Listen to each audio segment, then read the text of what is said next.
السلام علیکم۔ اچھا گائز، آج یہاں سے ہم سٹارٹ لیں گے امپلائرز رسپانسبلٹیز۔ یہ دیکھیں، یہ ریکمنڈیشنز ہیں۔ اس سے پہلے جو ہم نے امپلائرز کی رسپانسبلٹیز پڑھی تھی وہ انڈر کنونشنز آ رہی تھی، یہ ریکمنڈیشنز ہیں۔ تو ریکمنڈیشن میں امپلائر کو آئی لو والے کیا کہتے ہیں کہ بھئی آپ نے کیا کرنا ہوگا، provide and maintain work places, یعنی جس ورک پلیس پہ ورکر کام کرے گا، خواہ وہ کنسٹرکشن سائٹ ہو یا کوئی انڈسٹری ہو یا کوئی فیکٹری ہو، وٹ ایور، جو جگہ بھی ہو، جو ورک پلیس بھی ہو، وہ بالکل مینٹین حالت میں اس کو پرووائڈ کرے گا۔ مشینری اینڈ اکوپمنٹ، جس مشینری پہ یا جس اکوپمنٹ پہ وہ ورکر کام کر رہے ہیں، یعنی فار ایگزامپل سائٹ پہ اگر آپ دیکھ لو، ہمارے پاس ایکسکیویٹرز ہوتے ہیں، اس کے علاوہ کرینز ہوتے ہیں، ہینڈ ہیلڈ جو پاور ٹولز ہمارے پاس ہوتے ہیں، ڈرل مشینز وغیرہ، الیکٹرک سا وغیرہ، یہ سب کچھ بالکل مینٹین حالت میں پرووائڈ کرنے کس کی رسپانسبلٹی ہے؟ امپلائر کی رسپانسبلٹی ہے۔ And use of working methods that are safe, یعنی جو کام کرنے کا طریقہ کار ہے، یعنی وہ بالکل سیف ہو، جس طرح ہم نے پہلے ذکر کیا تھا کہ وہی امپلائر کیا کرتا ہے، safe system of work design کرتا ہے کام کے لیے۔ اچھا، سیکنڈ یہ کہہ رہے ہیں کہ بھائی give necessary information, instruction, training and supervision, یہ مین رسپانسبلٹی ہے بھائی امپلائر کی، کہ بھائی یہ اکارڈنگ ٹو ریکوائرمنٹ ورکر کو انسٹرکشنز پرووائڈ کرے گا، ٹریننگ سیشنز ارینج کرے گا ورکر کو، اینڈ سپرویژن بھی سائٹ پہ ٹائم ٹو ٹائم کرے گا، in application to use of health and safety measures.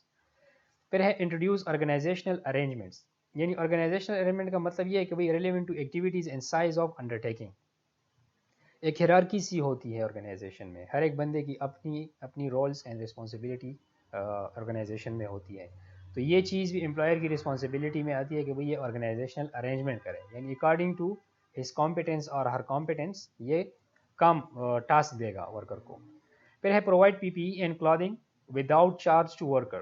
P P E personal protective equipments کی بات کر رہے ہیں، جس میں ہم کہہ سکتے ہیں کہ بھئی ہارڈ کیپ آتے ہیں، شوز آتے ہیں، گلوز آتے ہیں، یہ چیزیں ورکر کو پرووائڈ کرنا کس کی رسپانسبلٹی ہے؟ امپلائر کی، وداؤٹ چارج ٹو ڈیم، کوئی اس کا کوئی رینٹ یا کوئی پیسے میں سے نہیں ہوں گے۔ پھر ہے ensure that work organisation particularly working hours and rest break system, یہ دیکھیے یہ بہت انپورٹنٹ چیز ہے، یہاں پہ ہم نہیں کرتے یہ چیز، اس لیے ورکر ہمارے بیمار ہو جاتے ہیں۔ آپ دیکھو گے بھائی کہ آرگنائزیشن میں اب ایک ورکر ہے بہت زیادہ ویک ہے، کمزور ہے، فزیکلی وہ بہت زیادہ ویک ہے، اور اس کو آپ نے بہت ہیوی ٹاسک دیا ہے، تو آپ دیکھو کہ بھئی اگر وہ اس سے فٹیگ ہو رہا ہے، ٹائرڈ ہو رہا ہے، تو اس کے لیے آپ ریسٹ بریک سسٹم پرووائڈ کرو گے، ورکنگ آرز میں بھی کچھ چینجز اس کے لیے آپ کرو گے۔ اگر فار ایگزامپل 8 گھنٹے وہ شفٹ کام کر رہا ہے تو اس کو آپ 6 گھنٹے کا شفٹ آپ دو گے۔ پھر ہے take reasonably practical measures with a view to eliminating excessive physical and mental fatigue, دیکھیں وہی بات آ گئی اس میں کہ بھئی آپ نے اس طرح کے پریکٹیکل میئرز لینے ہوں گے جس سے آپ کے ورکر فزیکلی بھی ریلیکس رہے اور مینٹلی بھی وہ ریلیکس رہے۔ پھر ہے keep up to date with the scientific and technical knowledge to comply with the above. اب اوپر کے جتنی بھی باتیں ہم نے ڈسکس کر لی، اگر آپ نے اس پہ بالکل صحیح طریقے سے اپنے عمل درآمد کرنی ہے تو اس کے لیے آپ نے کیپ اپ ٹو ڈیٹ، اپنے آپ کو اپ ٹو ڈیٹ رکھنا ہوگا۔ یعنی فار ایگزامپل اگر مارکیٹ میں کوئی نیو ٹیکنالوجی آ جاتی ہے تو آپ نے بھی اس کو اڈاپٹ کرنا ہوگا۔ اچھا، ورکرز رسپانسبلٹی اینڈ رائٹس۔ اچھا، اب یہ ورکرز کی رسپانسبلٹیز اینڈ رائٹس کی بات کر رہے ہیں آئی ایل او والے۔ Article 19 of C155 also place obligation on the workers expanded in the recommendation 164 as follows۔ اب ورکر کی بھی کچھ رسپانسبلٹیز بنتی ہے سائٹ پہ، یعنی take reasonable care of their own safety and that of other people. اب یہ نہیں ہے کہ بھائی ساری کی ساری رسپانسبلٹی بس امپلائر پہ ہی ہے، ورکر کی بھی کچھ رسپانسبلٹی بنتی ہے کہ بھائی وہ اپنے آپ کا بھی خیال رکھے اور سائٹ پہ جو بندے سے اس کے ساتھ کام کر رہے ہیں ان کا بھی خیال کرے۔ پھر comply with the safety instruction and procedure, اس کو جو سیفٹی انسٹرکشنز دی گئی ہے، جو پروسیجرز کام کرنے کے جو طریقے اس کو بتائے گئے ہیں، یہ بالکل اس کے مطابق کام کرے گا۔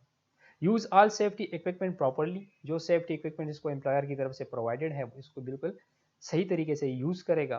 پھر ہے report any situation that they believe could be hazard and which they can not correct themselves. Simple سی بات ہے، اگر سائٹ پہ اس کو پتہ چل جاتا ہے کہ بھئی میں کام کر رہا ہوں، یہاں پہ ایک ہیزرڈ موجود ہے، تو یہ اس کی رسپانسبلٹی میں آتا ہے کہ بھئی یہ امپلائر کو، یا اگر سائٹ پہ فورمین کھڑا ہے یا سپروائزر کھڑا ہے، اس کو یہ رپورٹ کرے گا کہ بھئی یہاں پہ یہ ہیزرڈ موجود ہے۔ Report any work related accident اور ال ہیلتھ، اگر کوئی ال ہیلتھ وہاں پہ اکر ہوتی ہے، کوئی ایکسیڈنٹ اکر ہوتی ہے، تو یہ اس کی رسپانسبلٹی میں آتی ہے کہ بھئی یہ امیڈیٹلی کیا کرے گا، رپورٹنگ کرے گا۔ ورکر رسپانسبلٹی اینڈ رائٹس، اب یہ رائٹس ہیں۔ Article 19 of C155 state that every worker must be given adequate information on action the employer has taken to ensure safety and health۔ اب دیکھیں امپلائر جو ہوتا ہے، امپلائر وہ سائٹ پہ جاتا ہے، پہلے کام سے پہلے سائٹ پہ جاتا ہے، وہاں پہ ہیزرڈس آئیڈینٹیفیکیشن کرتا ہے، اور پھر ہیزرڈس آئیڈینٹیفیکیشن جب ہو جاتی ہے تو اس کے مطابق ہر ایک ہیزرڈ کو یہ اپنا اپنا سیفٹی پریکاشنز دے دیتا ہے کہ بھئی اس طریقے سے اگر ورکر کام کرے تو وہ بالکل سیف ہوگا. اب یہ ٹریننگ بھی ضروری ہے کہ یہ ورکر کو تو پرووائڈ کی جائے نا. امپلائر کے لیے تو یہ معنی نہیں رکھتی. امپلائر نے تو جسٹ وہاں پہ کیا کیا، وہاں پہ انویسٹیگیشن کر لی، سوری آئیڈینٹیفیکیشن آف ہیزرڈس کر لی، سیفٹی پریکاشنز دے دیے، لیکن یہ اب یہ ورکر کے ساتھ کیا کرے گا، ڈسکس کرے گا. پھر ہے given the right to the necessary training in safety and health and safety related جتنے بھی ٹریننگ کے سیشنز ارینج ہوں گے، اس کو یہ رائٹ حاصل ہے کہ یہ اس میں حصہ لے. پھر ہے consulted by the employer on all matters of safety and health relating to their work. Consultation NEBOSH میں بہت زیادہ زور ان لوگوں نے اس چیز پہ دیا کہ بھائی ورکر کے ساتھ کنسلٹیشن ہوگی. اب یہ ورکر کا ایک رائٹ ہے، ایک حق ہے کہ بھائی جب ہیلتھ اینڈ سیفٹی ریلیٹڈ کوئی بھی بات ہو، کوئی نیا میٹر ہو، فار ایگزامپل ایون اگر امپلائر ایک نیا ہیلتھ اینڈ سیفٹی ایکسپرٹ یا سیفٹی ایڈوائزر ہائر کرنا چاہتا ہے تو اس پہ بھی یہ ورکر کے ساتھ پہلے کیا کرے گا، کنسلٹ کرے گا، رائے مشورہ اس سے لے گا. یا اگر کوئی نیو ٹیکنالوجی یہ لا رہا ہے سائٹ پہ، کوئی نئی مشینری لا رہا ہے تو اس کے مطابق ورکر کے ساتھ کیا کرے گا، کنسلٹیشن کرے گا. اب کنسلٹیشن کس طریقے سے ہوتی ہے پھر آگے ہم پڑھیں گے، آگے ایلیمنٹس میں کنسلٹیشن کے دو طریقے ہوتے ہیں. اچھا، given the right to leave our place that he has reasons to think present and imminent and serious danger. اب یہ ورکر کو یہ رائٹ بھی حاصل ہے کہ بھائی اگر اس کو پتہ چلے کہ بھائی سائٹ پہ ایک ہیزرڈ موجود ہے تو اس کو یہ رائٹ حاصل ہے کہ وہ یہ جگہ چھوڑ دے ٹو ہز لائف اور health and not to be compelled to return until it is safe. اور اس کو مجبور نہیں کیا جائے گا کہ بھئی آپ سائٹ پہ دوبارہ چلے جاؤ جب تک وہ سیف نہ ہو. صحیح ہے.